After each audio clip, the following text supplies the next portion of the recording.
Imagine a war so brief that it was over before most people even knew it began. In 1964, a conflict broke out in Africa that lasted just 6 days. Yes, you heard that right, 6 days. But how did it happen? And why did it end so quickly? Was this a case of two mismatched forces? Or was there something deeper at play? Stick around, because this is one story you won't want to miss. You'll discover the fascinating reasons behind this short-lived war and what most people don't know about the history between Tanzania and Zanzibar.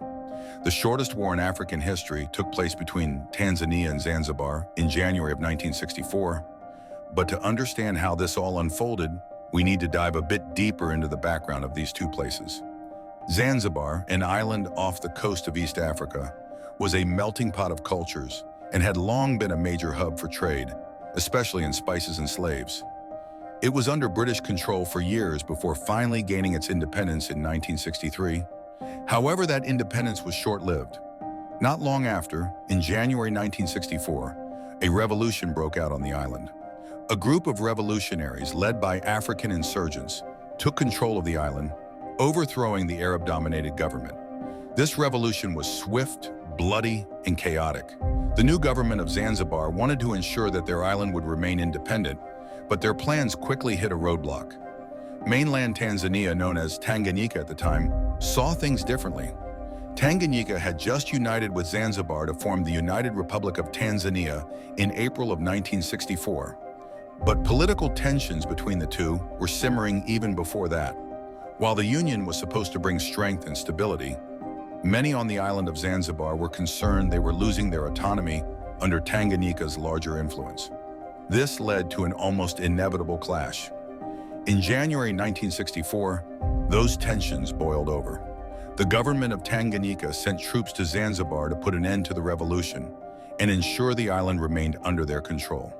The revolutionaries resisted, leading to a military standoff between Zanzibar's revolutionaries and Tanganyika's troops. But here's the twist. This war was really more of a one-sided conflict. Tanganyika's forces were far better equipped, trained, and organized than the rebels on Zanzibar. In fact, Tanganyika's troops overran the island so quickly that the fighting barely lasted 6 days. This was more of a strategic operation than a full-scale war. Despite the short duration of the conflict, the results were significant. The revolutionaries on Zanzibar were quickly subdued, and the island was fully integrated into the newly formed Tanzania. The short conflict prevented Zanzibar from gaining full independence, and instead, it remained a part of Tanzania to this day. Now, here's something most people don't realize. While this war was officially between Zanzibar and Tanganyika, there were larger forces at play. During this time, the Cold War was in full swing, and both the US and the Soviet Union had an eye on Africa. Zanzibar, with its strategic position on the Indian Ocean, was seen as an important point of interest for both superpowers. The revolution on Zanzibar was seen by some as part of a larger push for socialism in Africa, with the island's new leaders leaning towards communist ideals. This was a major concern for Western powers, including the United States and Britain, who didn't want a communist foothold in the region. Tanganyika's quick intervention to end the conflict may have been influenced, at least in part, by pressure from Western nations to keep the island from aligning with the Soviet bloc. This short but significant conflict was not just about a regional dispute. It had global implications during a tense period in world history.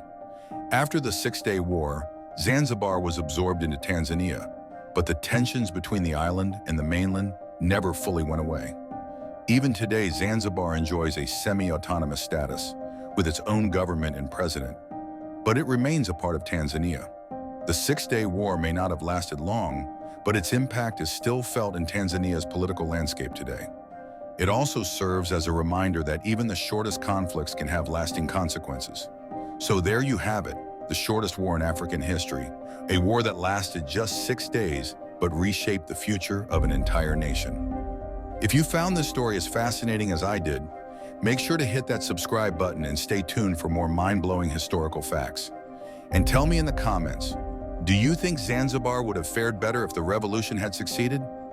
I'd love to hear your thoughts.